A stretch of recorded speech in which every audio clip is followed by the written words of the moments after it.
नमस्कार, मैं हूं आपके साथ गौरव राजेंद्र। बुलेटिन का आगाज बड़ी खबर से करते हैं। बड़ी खबर चंडीगढ़ से मिल रही है, जहां पर महाकुंभ में जाएंगे सीएम सैनी। तो इस वक्त की बड़ी खबर, हरियाणा के मंत्री विधायक भी साथ रहेंगे।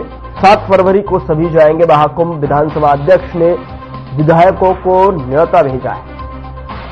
विधायकों को खुद उठाना होगा अपना खर्च। ये बड़ी खबर महाकुंभ से जुड़ी हुई, जहां तक महाकुंभ में सीएम सैनी जाएंगे और हरियाणा के मंत्री और विधायक भी मौजूद होंगे। विधानसभा अध्यक्ष अरविंद कल्याण ने विधायकों को न्योता भेजा है और खास बात, विधायक खुद अपना खर्च उठाएंगे।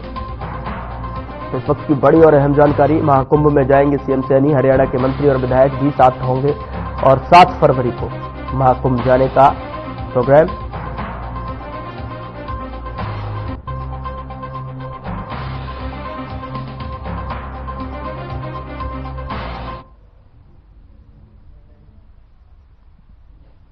चलिए खबरों में आगे बढ़ते हैं। नागल चौधरी हलके से पूर्व विधायक राव बहादुर सिंह ने की गांव बीजना सहित विभिन्न गांवों का दौरा किया और बुजुर्ग सम्मान कार्यक्रम के तहत बुजुर्गों को कंबल वितरित किए। और इस अवसर पर ग्रामीणों को संबोधित करते हुए पूर्व विधायक ने कहा कि बुजुर्गों का सम्मान बहुत आवश्यक है और इस मुहिम को आगे बढ़ाते हुए ये बुजुर्ग सम्मान कार्यक्रम चलाया जा रहा है।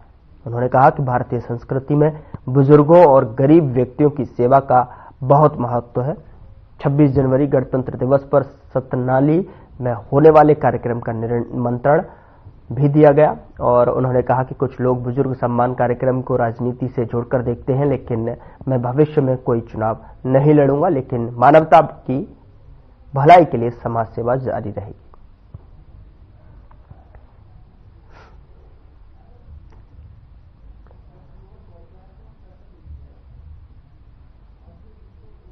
मुझे बड़ी खुशी मिलती है, क्योंकि एक तो बुजुर्ग की बात करें और बात गरीब की करें।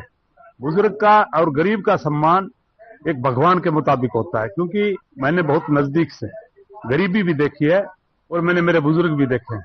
जो इनकी सेवा करता है वो भगवान उनको सदा कहीं न कहीं आशीर्वाद देने का काम करता है।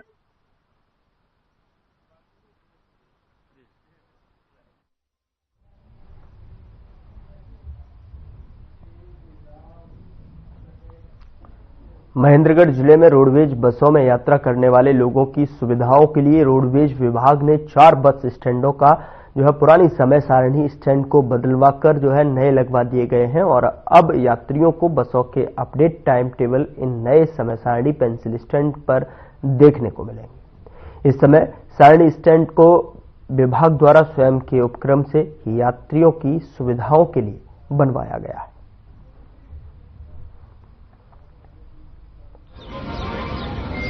महेंद्रगढ़ बस स्टैंड के ऊपर जो लगा हुआ था उसमें टाइम टेबल पुराना था।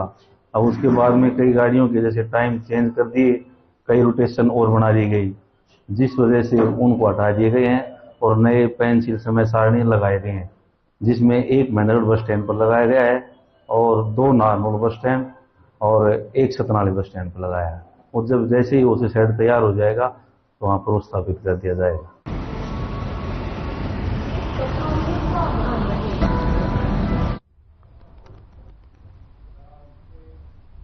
उधर भारत सरकार के संविधान के 75 साल पूरे होने पर प्रदेश सरकार के आदेश अनुसार एसडीएम कार्यालय में एसडीएम जगदीश चंद्र ने सभी कर्मचारियों को मेरा संविधान मेरा अभिमान के तहत बाबा भीमराव अंबेडकर के बनाए संविधान की शपथ दिलाई।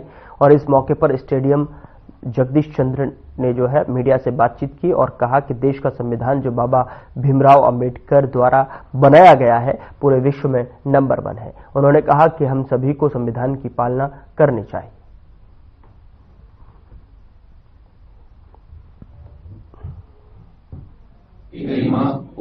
इसमें ऐसा देखो, हमारा संविधान हमारा स्वाभिमान, इसकी प्रस्तावना के संदर्भ में आज हमने हमारे जो सरकार के आदेश थे, सरकार के आदेशानुसार एसडीएम ऑफिस के, तहसील के व अन्य सभी कर्मचारी भी सभी आज इकट्ठे हुए थे यहाँ पर।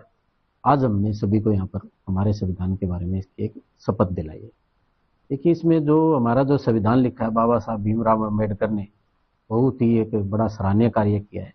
जो उन लोगों ने काम किया है कि उनकी कमेटी ने जो हमारा संविधान लिखा है, हमारा संविधान पूरे विश्व के अंदर सबसे बड़ा है, ये बात किसी से छुपी नहीं है।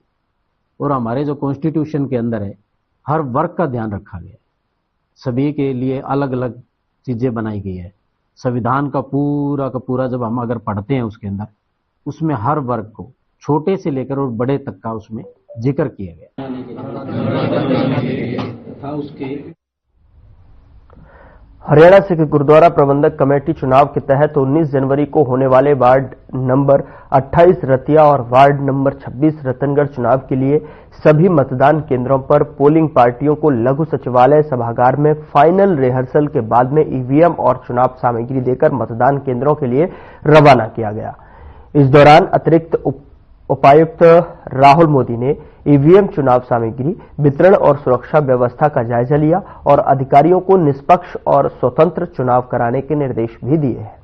बता दें कि उन्होंने निर्देश दिए कि निर्वाचन आयोग के निर्देशानुसार चुनाव कार्य पूरी निष्ठा के साथ कार्य करें। रिटर्निंग अधिकारी एवं एसडीएम जगदीश चंद्र और नगराधीश कैप्टन परमेश सिंह की रेख देख में जो है ईवीएम और चुनाव सामग्री वितरण का कार्य किया गया।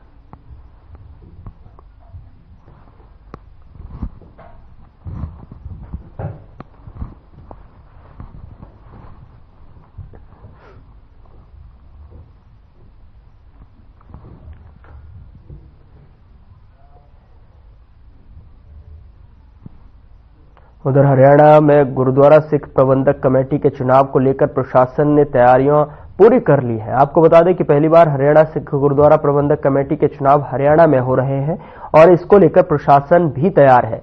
कल शाम को मतदान के बाद पोलिंग बूथ पर ही चुनाव का रिजल्ट भी आ जाएगा।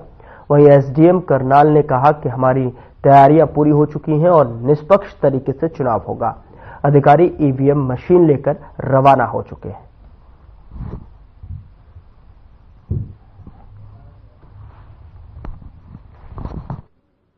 हरियाणा सिख गुरुद्वारा प्रबंधक कमेटी के जो कल चुनाव होने हैं उसमें वार्ड नंबर 17 जिसमें निसिंग और करनाल शहर का कुछ हिस्सा आता है, उसके लिए हमारी तैयारियां पूरी कर ली गई हैं। टोटल 15 बूथ हैं इसमें, जो विभिन्न गांवों में और करनाल शहर में 6 बूथ हैं। और आज हमने पार्टीज को सामान देके उनको रवाना कर दिया है। पार्टियां अपनी बूथों पर पहुंच जाएंगी और कल जो नियमानुसार चुनाव प्रक्रिया पूर्ण करवाई जाएगी। गुरुद्वारा प्रबंधक कमेटी की इलेक्शन है। टाचर गांव में ड्यूटी लगी हुई है सरकार की तरफ। बूथ नंबर 3 इलेक्शन का जो सामान होता है वही लिया गया है। ईवीएम से होगा इलेक्शन? हाँ जी।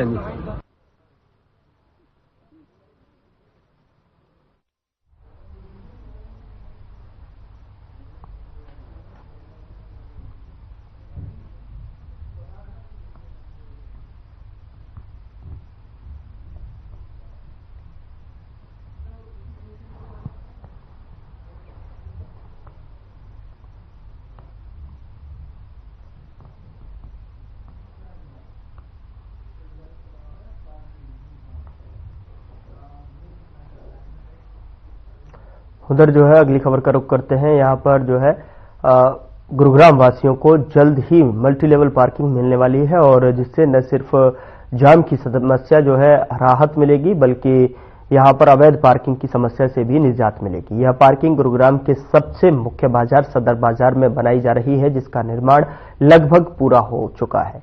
उम्मीद है कि फरवरी महीने के अंत तक यह पार्किंग लोगों को समर्पित कर दी जाएगी।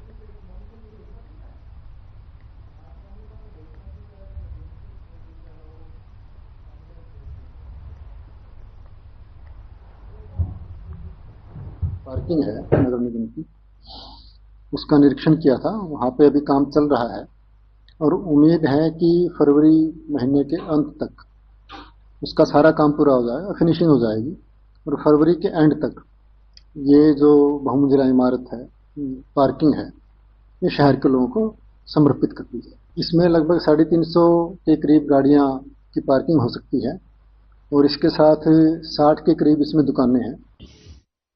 खबर फतेहाबाद के भूना खंड से है, जहां भारतीय जनता पार्टी के संवैधानिक चुनाव प्रक्रिया के माध्यम से भूना के किसान विश्राम गृह में मंडल की विशेष बैठक हुई, जिसमें से जो है नए मंडल अध्यक्ष के रूप में गांव गोरखपुर से मौजूदा सरपंच पार्टी के पुराने कार्यकर्ता डॉक्टर मनदीप योगी की घोषणा हुई। डॉक्टर मनदीप योगी गोरखपुरिया को भूना मंडल बीजेपी का अध्यक्ष बनाया गया है।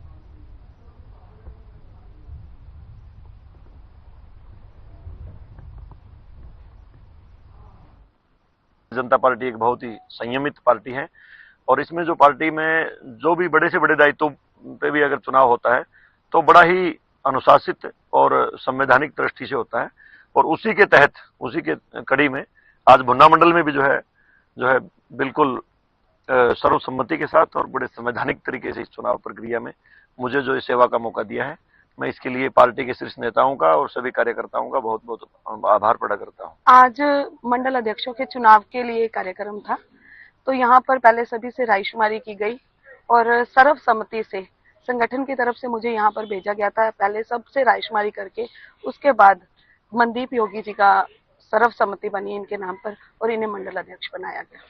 क्या उद्देश्य रहता है? मंडल अध्यक्ष का उद्देश्य रहता है कि जैसे हम चुनाव का समय आता है या उससे पहले भी, मान लीजिए ये भुना मंडल के मंडल अध्यक्ष हैं, तो सबको साथ लेकर चलना सबसे बड़ा उद्देश्य यही रहता है कि हम सबको अपने साथ लेकर चलें और अपनी सरकार को मजबूत।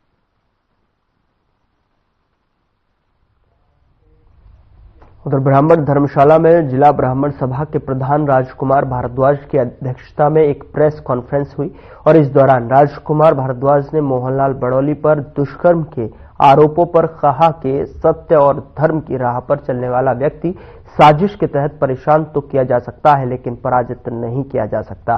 उन्होंने कहा कि जिस प्रकार से बड़ौली की अध्यक्षता में तीसरी बार बीजेपी की सरकार भारी बहुमत से आई है, वह इसमें बड़ौली के कुशल नेतृत्व का पूरे हरियाणा में गुणगान किया जा रहा है।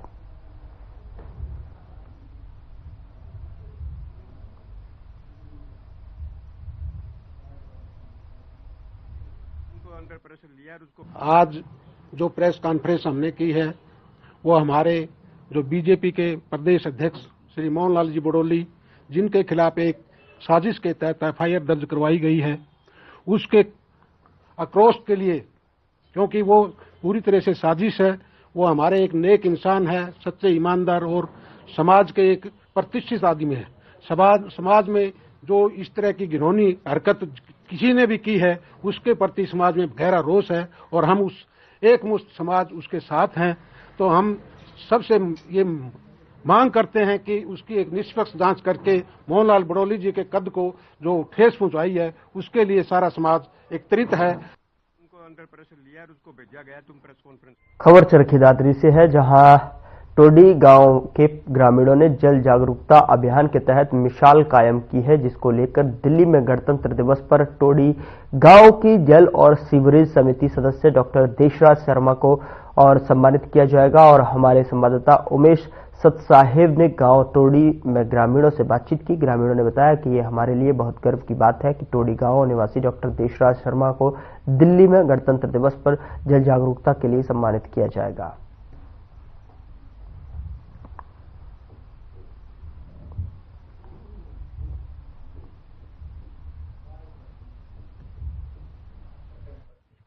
डॉक्टर देशराज जी उनका बहुत बहुत धन्यवाद करना चाहते हैं, जो युवाओं के लिए प्रेरणा का विषय बने हैं और इन्होंने हमारे एक छोटे से गांव को नेशनल स्तर तक पहुंचाया है। इनकी कठोर मेहनत से इन्होंने पर्यावरण में, शिक्षा में और जल संरक्षण में और भी सामाजिक कार्य में बढ़ चढ़ कर हिस्सा लिया है। ये अपने युवावस्था से लेकर और आज तक और जब तक इनका जीवन रहेगा, इनका यही प्रयास है कि आगे बढ़ते रहे और युवाओं के लिए प्रेरणा का विषय बनते रहें। और इनसे ही प्रेरणा पाकर हम जैसे बच्चे भी आगे चलकर अपने जीवन में इन चीजों को अपनाने की कोशिश करेंगे और इनके कदमों पर चलते हुए हम भी आगे जल संरक्षण और पर्यावरण संरक्षण और इन विषयों पर ध्यान देंगे और अपनी आने वाली पीढ़ी को भी जागरूक करेंगे। सर, हमने पूरे गांव में जागरूकता अभियान फैलाया है जल संरक्षण के लिए। जल ही जीवन है, जल है तो कल है, जल के बिना जीवन संभव नहीं है। दूसरे ग्रहों पर हम रह नहीं सकते क्योंकि वहां पर ऑक्सीजन और जल नहीं है। जल मूलभूत 5 तत्वों में से एक सबसे महत्वपूर्ण तत्व है। और सर, हमने गांव में, पूरे गांव में जितने भी टैप हैं, ओपन टैप हैं, उनके ऊपर नलकियां लगवा दी, टैप जो है। और कोई भी ऐसा घर नहीं है जिसमें वाटर सप्लाई की स्कीम न गई हो। स्वच्छ पानी मिलता है सर, समय समय पर TDS चेक होता है। पब्लिक हेल्थ डिपार्टमेंट हमारे इसमें पूरे गांव में वो बोतल दे रखी पानी की, उसमें कोई सॉल्यूशन से चेक करते हैं। इसमें बहुत ही बड़े गर्व की बात है कि हमारा एक छोटा सा गांव है जिसमें देशराज जी को चुना गया या हमारे गांव को चुना गया। ये बहुत ही बड़े गर्व की बात है, क्योंकि एक छोटा सा गांव इतने राष्ट्र स्तर पर जाके एक सम्मानित होना बहुत ही मुश्किल काम है, लेकिन प्रयास जो हैं इनके बहुत ही मेहनती थे, या हर संभव प्रयास किए इन्होंने। पानी के लिए नहीं, इन्होंने अलग अलग टॉपिक पे भी जो अपना वो दिखाया दमखम, लेकिन उसमें सभी में प्रयास रत रहे और ये अभी भी प्रयास जारी कर रहे हैं। बहुत बड़ी प्रेरणा है। सबसे पहले हमारे छोटे से गांव को नेशनल लेवल पे सम्मानित किया जाएगा भारत सरकार द्वारा, ये हमारे लिए बहुत बड़ी बात है। और जितने भी युवा हैं हमारे साथी हैं, जितने भी स्कूल के बच्चे हैं, कॉलेज के बच्चे हैं, उनको ये समझना चाहिए कि हम कैसे कैसे पानी को बचा सकते हैं। तो जो हमारे ताऊजी देशराज जी हैं, इन्होंने स्कूल जाके, कॉलेज जाके और जितने भी युवा हैं उनको प्रेरित किया है कि कैसे हम वाटर को रिसाइकिल कर सकते हैं, रीयूज कर सकते हैं।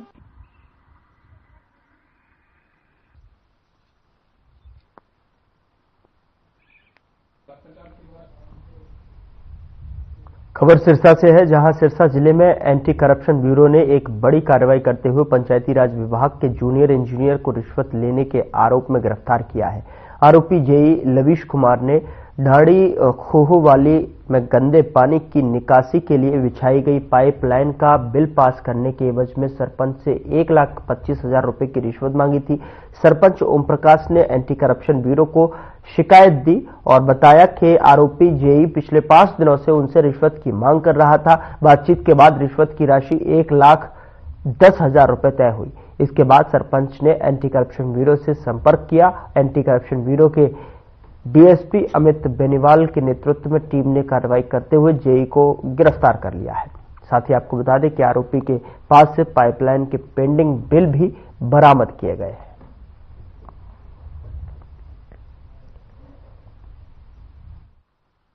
कंप्लेंट में ये कहा गया है कि जो ये सरपंच हैं ओम प्रकाश ढाणी खुवाली डिंग के, इन्होंने गांव में करीब पंचायती जमीन में एक कनाल में गंदे नाले के पानी की निकासी के लिए पाइप डालनी थी और उस पाइप के लिए इन्होंने प्रोसेस करा के जो बिल एस्टीमेट इन्होंने पंचायती राज विभाग के देने थे, वो यहाँ जो ये संबंधित जेई जो हमारे आरोपी हैं लवीश कुमार, इनको पास के लिए दिए थे।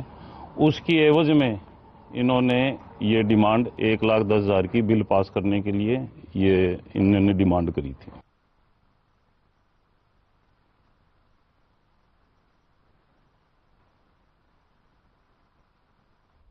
उधर चरखी दादरी लघु सचिवालय में शुक्रवार को जिला बार एसोसिएशन ने कार्यक्रम का आयोजन किया और जिसमें दादरी विधायक सुनील सांगवान ने शिरकत की। अधिवक्ताओं ने विधायक सुनील सांगवान का स्वागत किया और विधायक सुनील सांगवान ने कहा कि जिला बार एसोसिएशन की ओर से जो मांग रखी गई है उसको पूरा करवाने का प्रयास किया जाएगा। वहीं उन्होंने कहा कि अधिवक्ताओं ने मांग किया है कि जब भी मुख्यमंत्री का चरखी दादरी में कार्यक्रम हो तो जिला बार के कार्यक्रम में जरूर शिरकत करें, जिसको लेकर अधिवक्ताओं को आश्वासन दिया गया है कि जब भी मुख्यमंत्री का चरखी दादरी में कार्यक्रम होगा अधिवक्ताओं की मांग को पूरा किया जाएगा।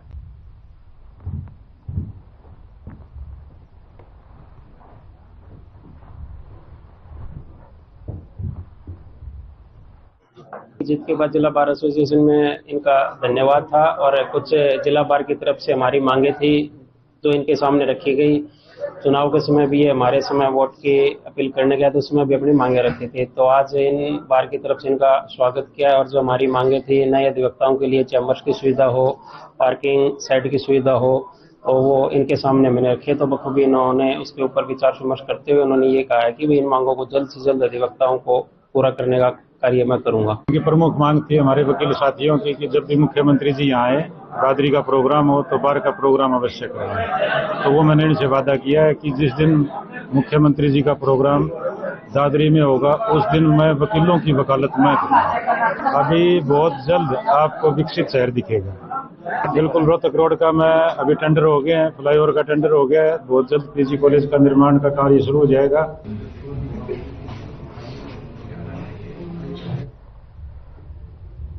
उधर प्रदेश पुलिस की एंटी ह्यूमन ट्रैफिकिंग यूनिट यानी AHTU केवल हरियाणा प्रदेश ही नहीं बल्कि अन्य राज्यों के भी खोए हुए बच्चों को ढूंढते हुए सफलता के नए आयाम स्थापित कर रही है। हरियाणा पुलिस की प्रभावी कार्यप्रणाली के परिणाम स्वरूप अब लोगों को खासतौर पर गुमशुदा बच्चों और उनके परिजनों को उम्मीद की किरण दिखी है। उनके बिछड़े हुए उन्हें जल्द मिल जाएंगे। इसका हाल ही में एक ताजा उदाहरण देखने को मिला है, जब AHTU पंचकुला यूनिट ने पिछले 15 साल से महाराष्ट्र के वर्धा जिले से गुमशुदा 22 वर्षीय युवती नेहा को उसके परिजनों से मिलवाने में सफलता प्राप्त की है।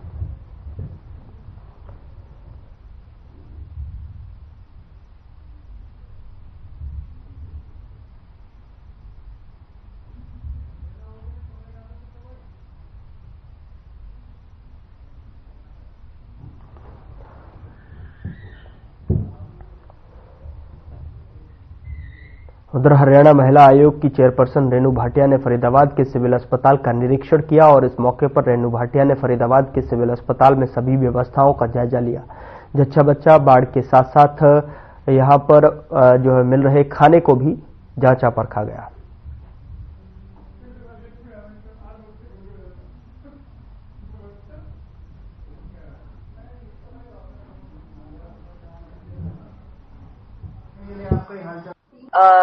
एक अनहोनी घटना घटी थी एक बच्ची के साथ 3-4 दिन पूर्व, जिसके जो दुष्कर्म का मामला सामने आया था और आरोपियों को पकड़ा भी गया, लेकिन मेरा फर्ज बनता था उस बच्ची से मुलाकात करना, उसके पेरेंट्स से मिलना, जो कि मैंने अभी किया। और जितना मैक्सिमम सपोर्ट महिला आयोग की तरफ से, सरकार की तरफ से हो पाएगा वो हम उस बच्ची का करेंगे। फरीदाबाद के डिप्टी कमिश्नर विक्रम सिंह से बात करके हमने उस बच्ची की मदर के लिए, रोजी रोटी के लिए, हमने एक चाय का ठेला रेड क्रॉस उनको बनाकर दे, 1 महीने का राशन दे। खबर चरखी दादरी जिले से है, जहां झुंझुनू खंड कार्यालय में BDPO की स्थायी नियुक्ति नहीं होने से सरपंचों और ब्लॉक समिति सदस्यों में भारी रोष देखने को मिल रहा है। सरपंचों और ब्लॉक समिति सदस्यों का कहना है कि पिछले 2 वर्ष से अधिक समय हो गया है झुंझुनू खंड कार्यालय में स्थायी BDPO की नियुक्ति नहीं की गई है, जिसके कारण खंड के 47 गांवों में विकास कार्य रुके हुए हैं। सरपंचों ने कहा कि हमारी सरकार प्रशासन से अपील है कि जल्द ही BDPO की जल्द स्थायी नियुक्ति की जाए ताकि ग्रामीण विकास को गति मिले। और सरपंचों और ब्लॉक समिति सदस्यों ने कहा कि अगर जल्द BDPO की नियुक्ति नहीं की गई तो खंड के सभी सरपंच और ब्लॉक समिति सदस्य झुंझुनू खंड कार्यालय में धरना प्रदर्शन करने पर मजबूर होंगे।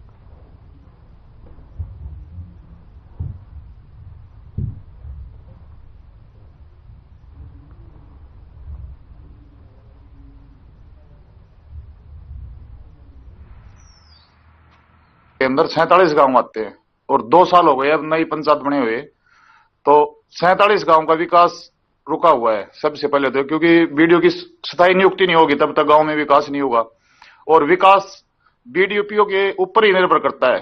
तो मैं सरकार से और आपके चैनल के माध्यम से एक ही गुजारिश करना चाहूंगा कि यहाँ स्थायी नियुक्ति की जाए BDPO साहब की, ताकि विकास कार्यों को गति मिल सके। नहीं तो अगर BDPO साहब की स्थायी नियुक्ति नहीं होती है तो हमारे को कोई बड़ा कदम उठाना पड़ेगा या आंदोलन करना पड़ेगा। फिलहाल बुलेटिन में इतना ही। नमस्कार।